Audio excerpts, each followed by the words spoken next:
اللہ اکبر، تیری تک کے ادامہ میں مرید ہو گئے۔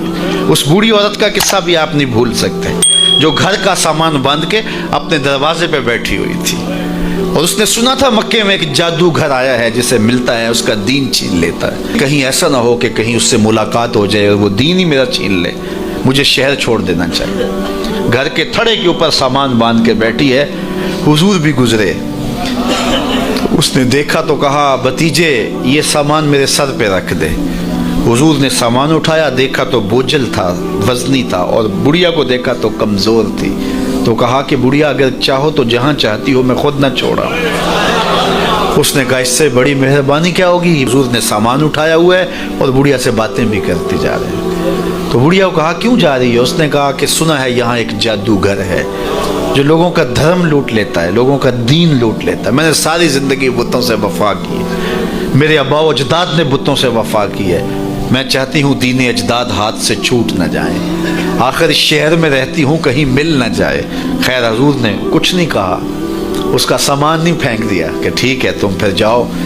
سامان اس کا اٹھایا اور جہاں تک اس نے جانا تھا سامان پہنچایا، سامان سپرد کر کے واپس پلٹنے لگے تو اس نے کہا بچے اپنا نام تو بتا دے، لوگ کہیں گے کہ مکہ چھوڑ آئی ہو تو بتاؤں گی ایک جادوگر کے دکھ سے چھوڑ آئی ہوں، تو وہ کتنا برا بھلا کہیں گے شہر مکہ کو کہ جس مکہ سے لوگ نقل مکانی کرنے پہ مجبور ہو گئے، تو میں انہیں یہ بھی بتاؤں گی کہ جس مکے میں جادوگر رہتا ہے اتنا اچھا نوجوان بھی رہتا ہے، تو تیرا نام لیا کروں گی، تیرے قصیدے پڑھا کروں گی۔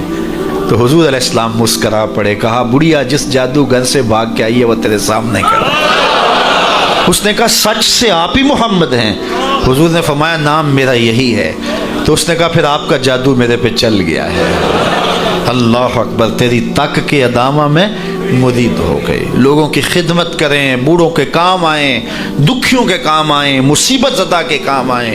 حضور یتیم ہو کے یتیم پرور تھے، لاچاروں کی مدد کرتے، لوگوں کے گھروں میں پانی بھر کے دے دیتے، اور دکھیوں کے کام آ جاتے اور مصیبت زدوں کے کام آ جاتے۔ تو حضور سے پیار کرنے والوں، امت میں آپس میں حسد نہ پھیلاؤ، بغض نہ کرو، نفرتوں کے پہاڑ کھڑے نہ کرو، ایک دوسرے سے پیار کرو، جڑو، امت وحدہ بنے، اور اپنے ماحول کو، اپنی معاشرت کو ایک خوبصورت معاشرت کا رنگ دو، اور اپنی زندگی کو حضور کے نام کر دو۔ حضور علیہ السلام کی محبت سے معاشرے کے دکھ جو ہیں وہ سمیٹے جا سکتے ہیں۔ آقا کریم علیہ السلام نے محبت سے ہی معاشرت کو جو ہے وہ اپنے قریب کیا، اور لوگ ایمان کی دولت سے مالا مال ہو گئے۔ وہ ایک بچہ آیا نا اپنی ماں کے لیے لباس لینے کے لیے، اور پہلے وہ گیا اپنے چچا کے پاس، اس کی ماں بیوہ تھی اور اس کا لباس پھٹ گیا تھا، اور وہ اپنے چچا کے پاس گیا تو اس نے دھتکار دیا۔ ماں نے اس کو روکا تھا بیٹا نہ جانا، لیکن اس نے کہا کہ تیرے بدن کے اوپر جو لباس ہے وہ بھی پھٹ گیا ہے اور جگہ جگہ سے جسم جھلک رہا ہے، تو میں اپنے چچا سے آپ کے لیے لباس لے کے آتا ہوں۔ پھر جو رویہ اس نے اختیار کیا تو واپس روتا ہوا آ رہا تھا، تو کسی نے راستے نے پوچھا کہ کیا ماجرا ہوا؟ اس نے کہا چچا کے پاس گیا تھا ماں کے لیے لباس لینے، اس نے تو لا کے بھیج دیا۔ اللہ اکبر۔ تو اس نے کہا کہ جا سین حرم میں محمد نام کا ایک شخص بیٹھا ہوا ہے، اگر تو اپنا دکھڑا اس کے سامنے پیش کرے تو وہ امید ہے تمہیں رد نہیں کریں گے، لیکن سن لے ان کا دین کوئی اور ہے۔ اللہ اکبر۔ اپنے ماں کے پاس آیا تو ماں کو کہا کہ چچا نے رلا کے بھیج دیا، لیکن آپ کی حالت مجھ سے دیکھی نہیں جا رہی۔ بچہ ابھی شعور کی منزلوں میں قدم رکھ رہا تھا، پہلے بہت چھوٹا تھا، اب اس کے اندر ایک جذبات تھے بچے کے اندر۔ تو ماں نے کہا کہ بیٹا نہیں ان کے پاس نہیں جانا، سنا ہے کہ جو ان سے ملے دین دھرم چھین لیتے ہیں اس کا۔ اللہ اکبر۔ تو حضور علیہ السلام کے پاس جانے سے ماں روکنے لگی، لیکن بچے نے کہا کہ امی میں پکا رہوں گا، بتوں کا وفادار رہوں گا، تم اس ٹینشن کو، اس پریشانی کو چھوڑ دو۔ اور حضور کی خدمت میں حاضر ہوا۔ حضور صحن حرم میں چادر اوڑے بیٹھے ہوئے تھے، اور جا کے کہنے لگا میں پہلے بات آپ سے کر لیتا ہوں، آپ کا دین میں نے قبول نہیں کرنا۔ حضور مسکرا کے بولے بیٹا بتاؤ کس لیے آئے ہو؟ کہا میری ماں بے لباس ہے، میں آپ سے لباس لینے آیا۔ حضور نے چادر رحمت اتار کے اس کے کندھوں پہ ڈالا۔ اللہ اکبر۔ وہ واپس آ گیا اور ماں پر حضور کی چادر اڑائی۔ اللہ اکبر۔ اور ماں نے کہا کہ بیٹے اس نے اپنا دین تو نہیں تجھے دیا؟ کہا نہ میں نے پہلے کہہ دیا تھا تیرے دین نہیں مانوں گا۔ ماں کہنے لگی پتر اس کا دین ماننا چاہیے، یہ جس نے رحمت کی چادر ہمارے سر پہ تان دی۔ کچھ لوگ کہتے ہیں جی بس میں تو اللہ کی مخلوق کی خدمت کرتا ہوں, میں تو حج بھی نہیں کیا, اس کے پیسے بھی غریبوں کو دے دیے. وہ تبلیغ کرتے ہیں لوگ کہ جناب قربانی کے پیسے بھی اگر غریبوں میں دے دیے جائے تو یہ زیادہ اچھا ہے, ان کی مدد ہو جائے. تو وہ اس خدمت خلق میں اتنا غلوف کر جاتے ہیں کہ وہ اسلام کے شعار کا مذاق اڑانے لگ جاتے ہیں, اور جو عبادت والے ہیں انہیں ہمسائے کو دیکھنے کا موقع بھی نہیں ملتا.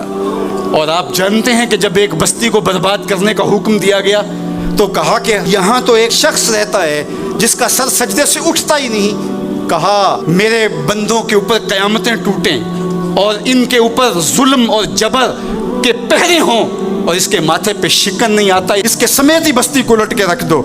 یار عبادت کرتے ہو لیکن ہمسایوں کا خیال بھی رکھو. میرے حضور علیہ الصلوۃ والسلام نے لعاب پھینکا نا تو صحابہ نے اپنے ہاتھوں پہ لے کے اپنے منہ پہ مل لیا. آپ نے عشق اور محبت کی لوک داستانیں بڑی سنی ہوں گی. لوگوں نے نہریں بھی کھودی, لوگوں نے محبوبوں کے لیے کیا کچھ نہیں کیا, لیکن آج تک آپ کو ایسا نہیں ملا ہوگا کسی محب نے محبوب کا لعاب بھی چاٹا ہو. کائنات میں یہ انوکھا باب ہے. تو حضور علیہ الصلوۃ والسلام نے فرمایا کہ تمہیں اس چیز پر کس نے ابھارا کہ میرا لعاب بھی اپنے چہروں پہ مل رہے ہو؟ انہوں نے کہا اللہ اور اس کے رسول کی محبت نے. تو میرے حضور نے اس کی نفی نہیں کی, لیکن ساتھ ہی فرمایا اگر کوئی چاہتا ہے کہ اللہ اس کے رسول سے محبت کرے اور اللہ اور اس کا رسول اس سے محبت کرے تو وہ ہمسایوں کے حقوق کا خیال رکھے. یعنی تمہارا یہ پہلو بھی, تم عاشق رسول بھی ہو لیکن ہمسایوں کا بھی تو خیال رکھو. تمہارے گھر پہ جھنڈا تو لگا ہے حضور کے میلاد کا, لیکن اگر ہمسایوں کے گھر میں اندھیرا ہے تو یار اپنے گھر میں اس سال اگر چراغاں نہیں کر سکے, غریب ہمسائے کا میٹر کٹ گیا اس کا بل دے دو, آمنہ کا لال زیادہ خوش ہوگا, میلاد والا رسول زیادہ خوش ہوگا. اس لیے دونوں پلڑے برابر رکھو. نہ تو عبادات کے زعم میں تم خدمت خلق کو اور ہمسایوں کے حقوق کو, رشتہ داروں کے حقوق کو بھول جاؤ, اور نہ یہ کہ تم خدمت خلق کے نام پہ عبادات کا مذاق اڑانے لگو. وَكَذَلِكَ جَعَلْنَاكُمْ أُمَّةً وسطا. ادارت المصطفیٰ دونوں بازوؤں کے ساتھ اڑنے کی فکر رکھتا ہے اور امت وسط کے مزاج کو لوگوں میں راسخ کرنا شروع ہوتا ہے. ظاہر ہے جب کبھی اس بازو پہ زور پڑے تو کبھی اس بازو پہ زور پڑے تو بازو جھکنے لگتے ہیں, تو میرا اللہ مدد کرتا ہے, نصرت دیتا ہے. تو کبھی ہمارے کسی بازو پہ فتویٰ بھی آ کے جو ہے وہ زور ڈالتا ہے, کبھی کسی فتوے کا میزائل لگتا ہے, لیکن ہم تو بلے شاہ کی بولی میں کہتے ہیں بلے آلو کی تینوں کافر کافر آکھن تو آہو آہو آکھ. ہمارا کام الجھنا تھوڑا ہے, ہم نے تو آگے بڑھتے ہی چلے جانا ہے, اور ہماری منزل تو مدینہ ہے, ہم نے تو اس کی طرف عازم سفر رہنا ہے. ادارت المصطفیٰ ایک فکر کا نام ہے, اور وہ فکر جو مدینے کی ضیاؤں سے پھوٹتی ہے, گنبد خضرا کے جمال کی روشنی ہے, اور وہ مصطفی نہیں ہو سکتا جس کے دونوں بازو میں سے ایک بازو شل ہو. حضور کی امت سے جس کو پیار نہیں ہے, حضور کی امت سے جس کو محبت نہیں ہے, حضور کی محبتوں کا کبھی بھی اگر آپ نے ابھی تک ہمارا چینل سبسکرائب نہیں کیا تو فوراً سبسکرائب کیجئے, ساتھ ہی بیل آئیکن پر کلک کریں تاکہ مزید ویڈیو آنے والی وقت پر ملتی رہیں. اللہ حافظ.